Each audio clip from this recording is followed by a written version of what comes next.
5, 4, 3, 2, 1. Hello, everybody. This is John D'Acquisto for another round of According to Fastball John. I'm running solo this week.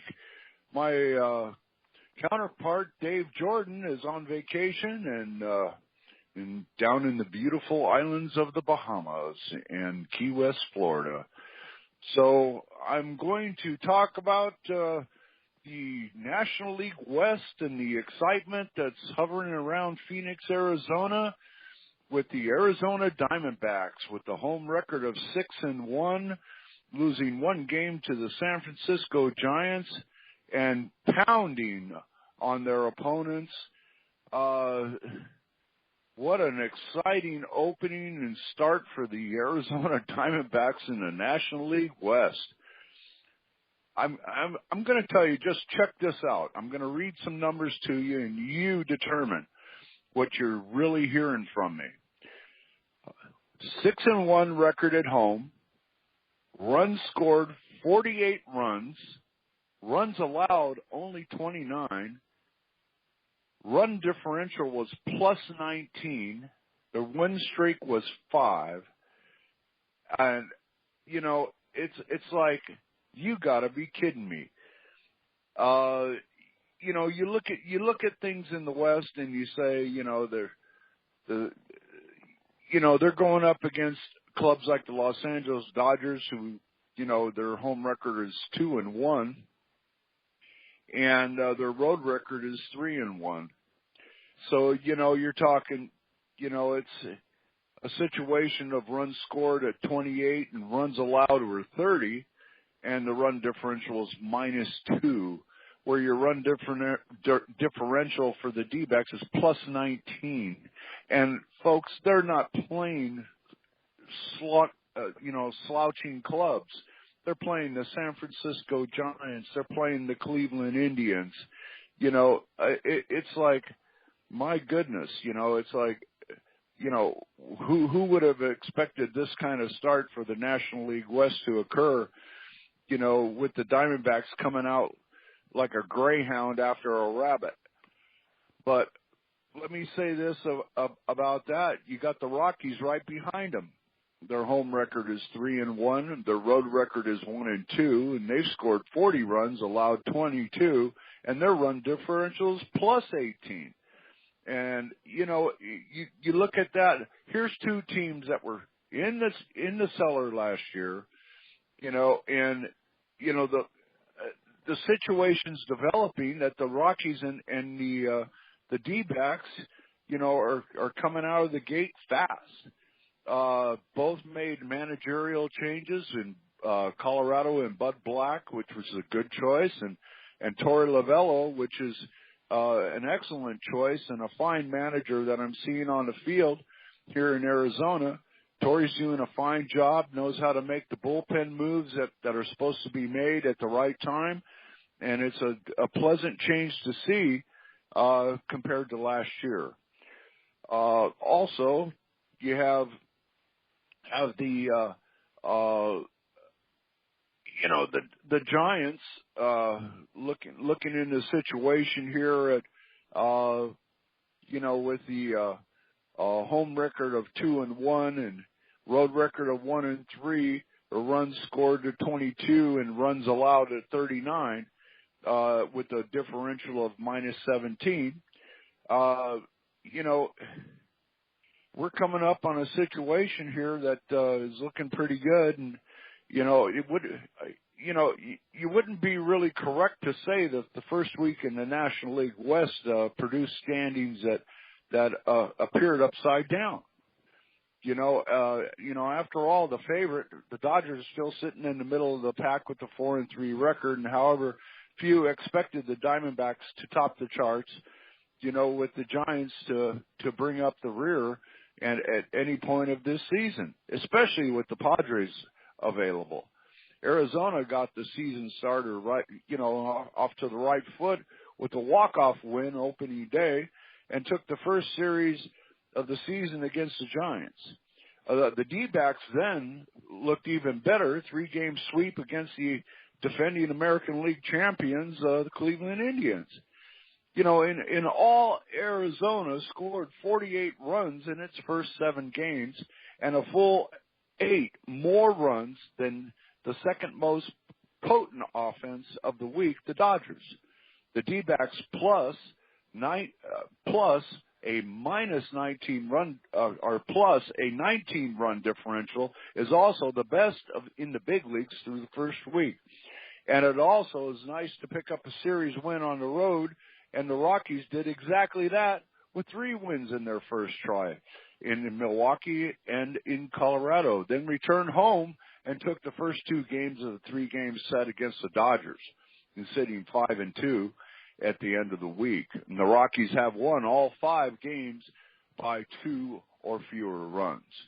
As expected, the Padres were clobbered by the Dodgers on opening day and lost the first season of the year to the division favorites. However, there was a very bright spot to be found as Clayton Richards tossed an 8 shutout innings in San Diego and blanked LA 4-0 in Game 2. So, opening day was a roller coaster ride for the Giants, and the fans of Madison Bumgarner took a perfect game into the 6th inning and hit 2 home runs, but Derek Law surrendered the lead in the 8th, and the new closer, Mark Malakon, couldn't close the door in the 9th as the D-backs had a walk-off. The Giants bounced back for an 8-4 win the following day, but lost 4 in a row before finally getting back into the win column Sunday and with a 5-3 victory over San Diego. So there's your wrap, basically, for the National League West. And I'll tell you, I've been watching this Diamondbacks team, and I see a new enthusiasm in this ball club that was not there last year. This is a young, talented baseball team, starting off with Jeff Mathis behind the plate, who has a resurgence of a fine catcher who can frame a ball and give an umpire a good look and help his pitchers get those extra calls. An experienced catcher calls a great game, doesn't look for too much help over in the dugout. And then, you go off into first base, and you're looking at Paul Goldschmidt, if not the league's best first baseman, in my opinion, coming off having a heck of a good start and making the numbers run rather well and at premier points in the game, where he's coming up and getting base hits and hitting extra base hits to get his team sparked up and running. At second base, you got Brandon Drury, who is just mashing the ball, hitting close to 500 right now. Brandon's getting timely hits at timely points in the game, and really showing to be a spark plug in this offense. Second base, he's still working at second base a little bit. He's got to work on his feet a little bit more, and possibly. But with that bat, he's done really a fine job. They tested him. Cleveland tested him yesterday, and they hit a ton of shots at him, and he picked every one of them. And and I take my hat off to Brandon. He's doing a fine job at second base, and plus adding to that offensive poke that you don't normally see with the D-backs. They're just explosive this year. Shortstop is the big question mark. You got Nick Ahmad kind of not playing. He's sitting on the bench, and you got Chris Owens, who is doing a fine job hitting the ball well, and also playing good defensive shortstop. The combination of Owens and Drury is seemingly to be the hot hand right now, and it looks like that's what manager Torey Lovello is going to go with. And then you got my man over there at third base, Jake Lamb. There's not much I can say about Jake. He's just a solid player. A lot of power, great defense. It just goes to say that the D-backs have the classic saying, you got to be strong at the corners and strong up the middle. Well, they're presenting that right now, and their record is showing it. I know it's a short season, and I know things can get a little dicey as we go on the road, but they're going into a dangerous territory. But the D-backs have played always very well in San Francisco against the Giants, and they're going to be going to 3 different ballparks, and it looks like the test will tell on the road. And the classic statement that you have to remember to win the National League West or any division is that you have to be 750 at home. That's a percentage of 750, and you have to be at least 500 on the road. Well, there have been teams that have flip-flopped that, and were 500 at home and 750 on the road. So either way that combination comes up will enable you to have a good shot at being a contender for the division title of your division. So with that at hand, it's been an exciting opening for all of baseball, with new teams coming to the forefront. And there's certain things that you can see that are shaping up in baseball today that are going to be really dynamic, and this Diamondbacks team is one of them. And also we had on the pitching side, which is what has shown up for the D-backs, is Zach Greinke came out and he pitched fairly well in his first outing. Didn't do exactly what the Greinke can do, but the second was Robbie Ray. Robbie pitched pretty good. They were all pretty much comparable in 5-6 innings stints, 5 2/3, six innings, and gave a decent effort and kept the game close and allowed the team to go out and win. The massive improvements that I've seen so far are Shelby Miller, who threw really well, went into 6 innings. I see a lot of increased velocity. I see more drop and drive in his motion instead of stand tall and fall. He's attacking the hitters. He has more confidence. He's throwing his sliders. He's spotting his pitches. But the one thing I have seen, and I mentioned it briefly, is his velocity has increased. He's topping out at 97 miles an hour. This is rather interesting, seeing Shelby Miller get the ball up to that speed, which means he has a lot in the tank to go. The other great surprise was that Archie Bradley, coming out of the bullpen, throwing 3 2/3 innings of relief and punching out 7, topping out at 97 miles an hour and hitting his spots with good command and showing an air of confidence that I haven't seen in the young man since he first pitched. He was fabulous. He just a breath of fresh air for the Diamondbacks to have that young man step up to the plate here and step up on the mound, as we'll say, and make the advances that you could make for a pitcher to come back and show him that he's still there. And let me say, he's more than still there. He went out yesterday and pitched rather well again, shut down the Cleveland Indians, and proceeded to pitch another inning and keep them quiet, and leaving the door open for Fernando Rodney to come in and shut down the Indians, giving the D-backs a 3-2 victory. The other surprise yesterday was Patrick Corbin, who came back from his second start. He lost the only game that the D-backs lost against the Giants, but he rebounded rather nicely against the American League champion Cleveland Indians, and through 6 strong innings, giving up only 3 hits and no runs, while striking out, I think, about 7. And, you know, you look at that and you say, well, here's a team that is beginning to believe in themselves. Here is a team of pitchers that is already starting to step up and say, well, all right, the race is on. Let's see who can outdo the other. And, you know, and that's the kind of competition you need between the pitchers, is to see who's going to do better than the other guy that goes out there that day and pitches against, you know, the opposition.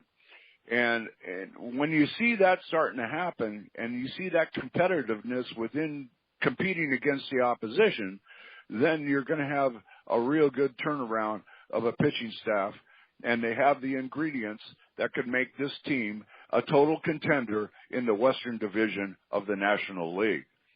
And we will see as the season goes on. And one of the key things I see that's going to be an important step for the Diamondbacks this year is that they need to stay healthy. Key injuries could hurt this team. The depth on the team, they have it. They have the players. You know, there's enough on the bench to maintain, but it depends how serious the injuries can be that could hurt this club. But when you come down to it, the ingredients of this pitching staff and the ball club and the chemistry is absolutely fantastic, and can totally say that there's a chance that this team can continue to keep this going. It would be an absolute plus for the city of Phoenix and the state of Arizona that the Arizona Diamondbacks are a contender. It's going to be a packed house down at Chase Field from here on out. So with that at hand, I see some rivalries developing, especially with LA coming into town, and the D-backs already showing that they can go out and beat anybody already. But we'll see coming around the horn when they come up against the other teams that are hot in the Western Division, as I say, in the Rockies. And those Rockies are looking pretty tough also, and played some pretty good teams and went out and beat them too. So I think that the first two teams that are going to be showing some muscle right now are the Colorado Rockies and the Diamondbacks. But let's don't leave out the good teams like the San Francisco Giants, who will figure it out eventually. And also, let's don't forget the Los Angeles Dodgers that are sitting there that can beat you at any given time with a fine team. And the one thing I saw the other day that really was surprising, and it's actually a rarity, that you had Madison Bumgarner and Clayton Kershaw losing in the same day, pitching.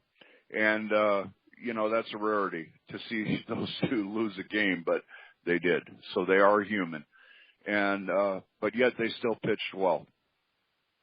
So with that at hand, we have a lot of interesting baseball to look forward to this year, and I see a lot of potential coming up, and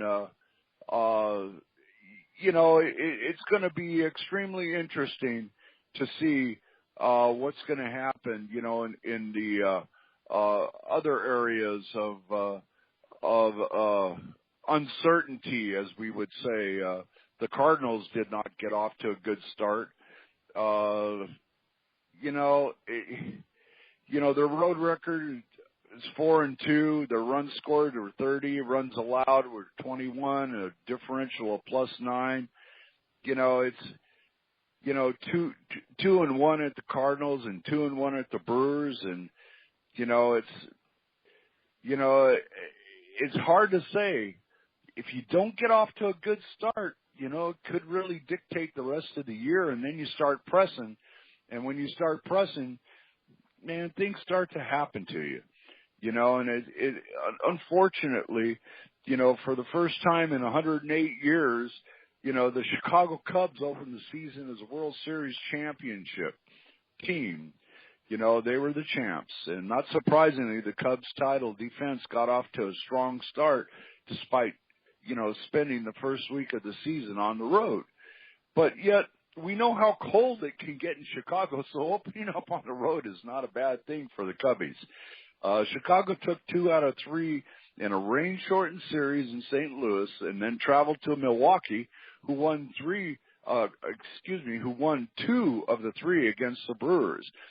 4 wins in 6 games is great, though it could have gone even better as both the Cubs' losses came by a single run. And Monday, the Cubs returned to Wrigley Field to face the Dodgers and pick up their World Series rings. And one of the biggest surprises of opening week was the Red squad that sits in a tie with the Cubs atop the National League Central. And there's another surprise there, that the Reds were quietly building a team that could potentially give it a run, and we'll see what happens there. Perhaps even more surprising is the fact that Cincinnati won 3 games via shutouts. That means their pitching is starting to mature. Youngsters like Brandon Finnegan and Amir Garrett combined for 13 shutout innings during the week and allowed a combined 3 hits in the process. The bullpen, led by closer Razel Iglesias, of 4 shutout innings, and has also shined brightly for the Reds. Jameson Taillon was very impressive in his season debut, but the Pirates lost 3-0 in 12 innings against the Red Sox in Game 2 and left Boston winless in the rain-shortened opening season series. The Bucks responded with a 3-game sweep of the Braves in Pittsburgh, all by a single run. And the Cardinals ensured the Cubs wouldn't go undefeated with a 4-3 win opening night, but lost 3 in a row to slide down the standings before rebounding with a 10-4 win over the Reds Saturday to get back into the win column. Alamas Diaz was the hero in the win as a shortstop hit 2 home runs.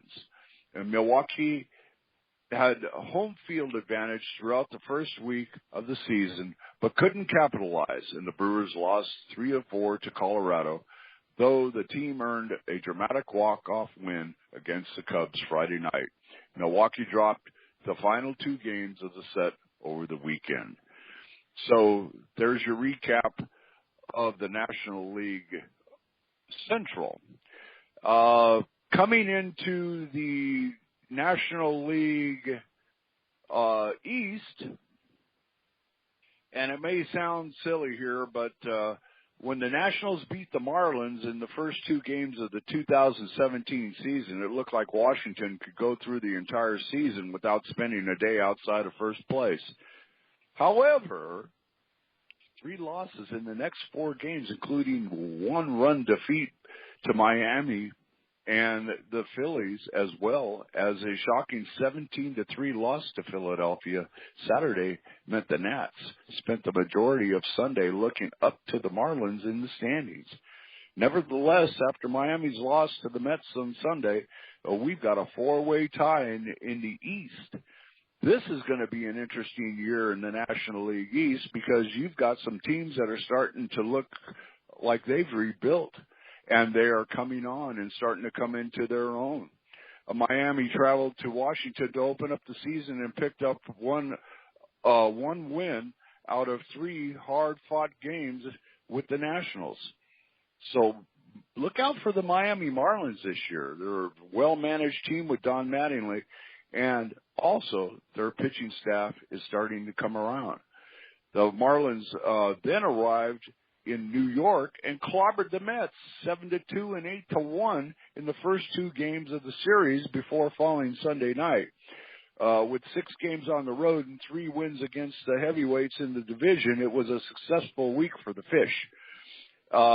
Injuries are already an issue for New York, but the Mets survived an up-and-down week and finished at .500.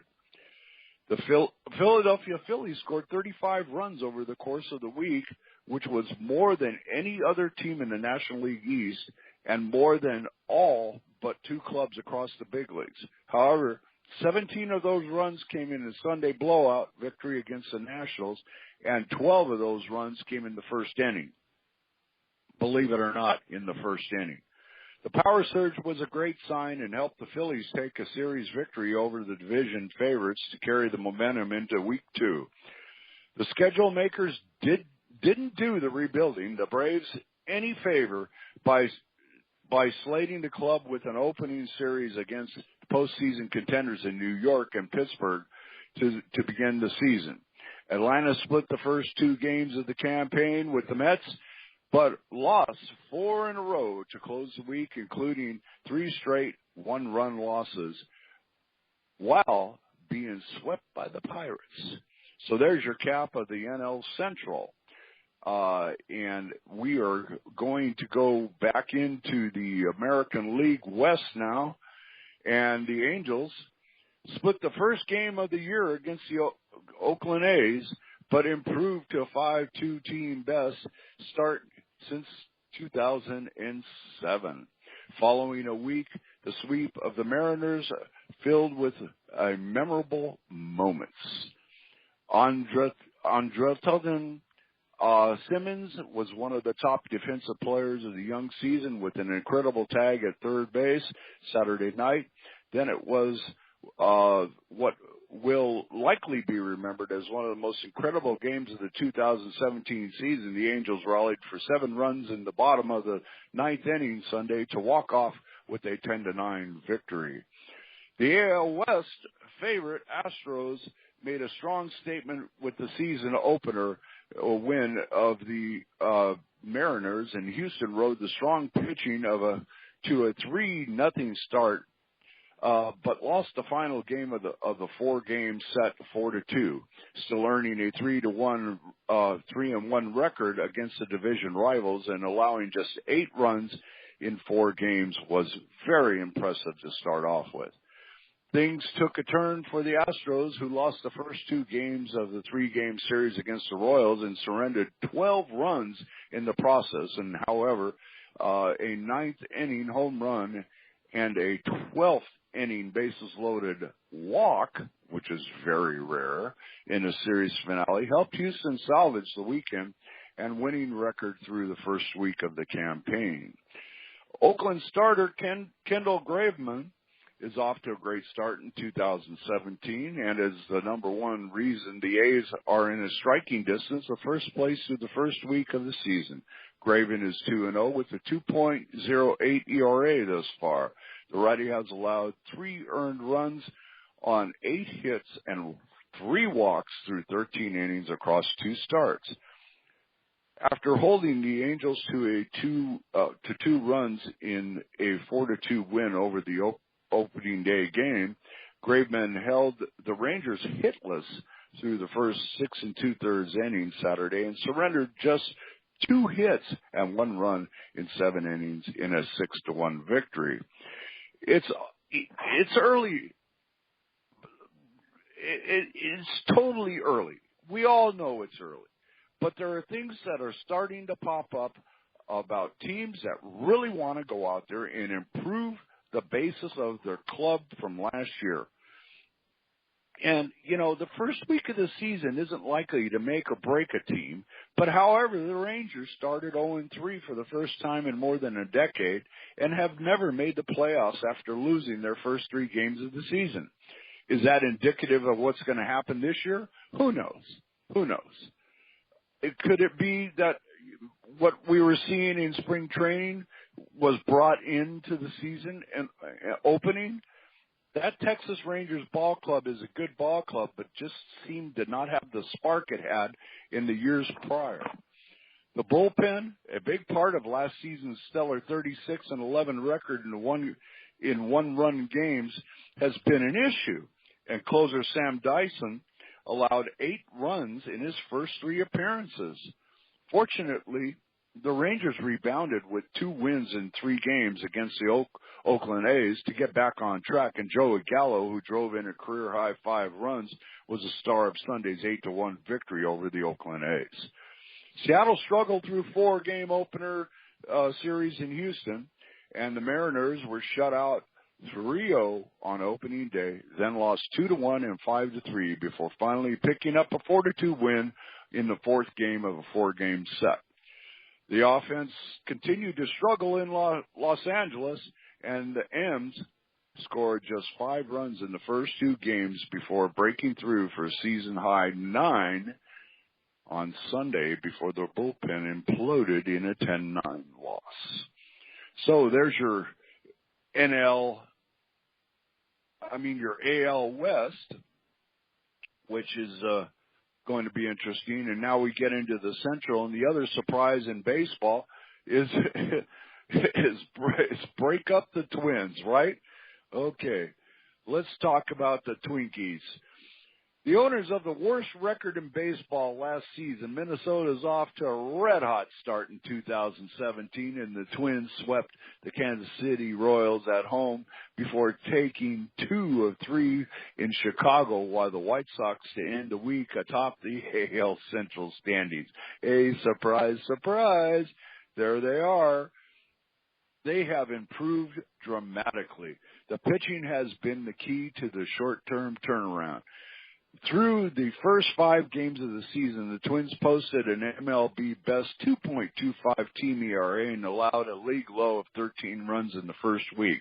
The Tigers and White Sox were forced to wait an extra day to begin the season because of an opening day rainout, and a 4-game series between the teams was reduced to 2 following a second postponement. Detroit split the 2 games in Chicago, then picked up 2 wins in 3 games at home against the shorthanded Red Sox. The Tigers were very close to a sweep over Boston, but surrendered 4 runs in the 8th inning Sunday to let the Red Sox off the hook. And nevertheless, a series victory over the defending American League champs was a good way to end a short week. It was a huge week for Francisco Lindor, but rocky roads defending the AL pennant winners from Cleveland. Lindor launched a 3-run homer this week, including a 9th-inning grand slam and a 9-6 victory over the Rangers, which had tied him for the Major League lead. The victory in Texas capped a sweep of the Rangers. However, the Cleveland's fortunes reversed, and the Indians were swept in 3 games against the Diamondbacks in Arizona to close the week out. Look out for those Diamondbacks. Here they come again. But there's good news. Jason Kipnis, Lindor's double-play partner, missed the first week, but is set to rejoin the club soon following a rehab assignment that began on Sunday. The White Sox split the first 2 games of the season against the Tigers, and though Chicago dropped 2 games to the Twins over the weekend, the team was the first to beat Minnesota this season. 3 homers by Giovanni Soto and a 474, 524, and 737 triple slash for Avisaíl Garcias were the brightest spots from over the first 5 games for rebuilding the Southsiders. It's hard to imagine a worse season opening series for the Royals, entering the 2017 campaign with a roster heavy with soon-to-be free agents, and Kansas City was swept by the Twins in 3 games, were outscored 21-5 in the process. However, the Royals bounced back by taking 2 out of 3 from the AL West favorite Houston and picked up a much-needed momentum. So there you have it. And as we go into the season of 2017, and we're looking at what could be a very, very, very exciting year for baseball, with new teams popping up that want to play some baseball.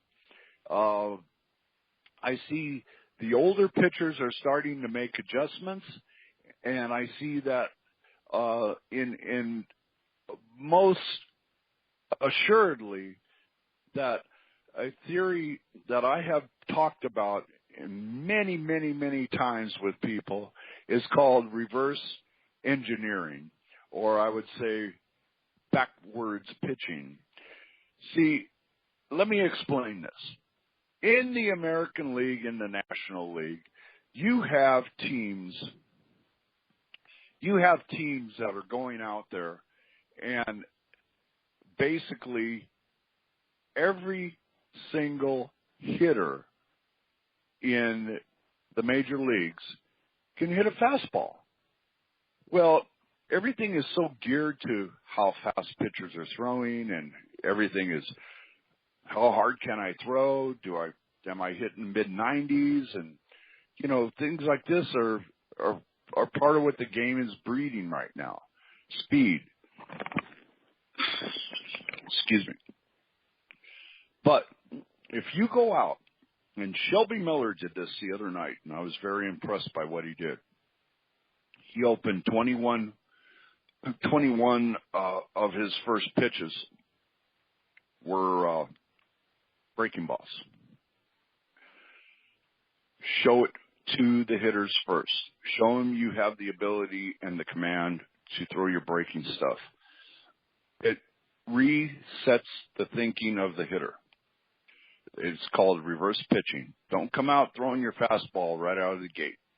Establish your breaking stuff, your off-speed pitches. Give them something different and save the good stuff for last, for the strikeout. Shelby Miller did this very well. Also, a lot of the other pitchers I saw with the Diamondbacks were doing this reverse pitching. It is extremely important. On 0-2 pitches, you make your purpose pitch, and you come back with a curveball, either a curveball in the dirt or a high fastball up. You're going to get more strikeouts. I guarantee it. I started to see it. I started to see guys starting to chase high fastballs, curveballs in the dirt. Those are two primary pitches that really need to be looked at.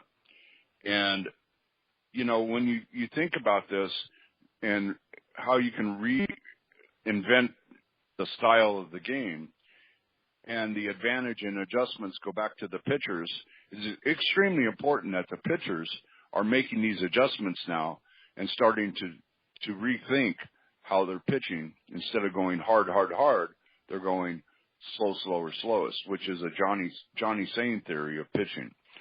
And they're establishing their breaking stuff and showing the hitters something different.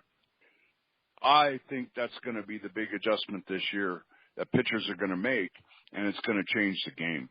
It's going to change the game and give the advantage back to the pitchers because they are making that change, and the hitters haven't seen it yet.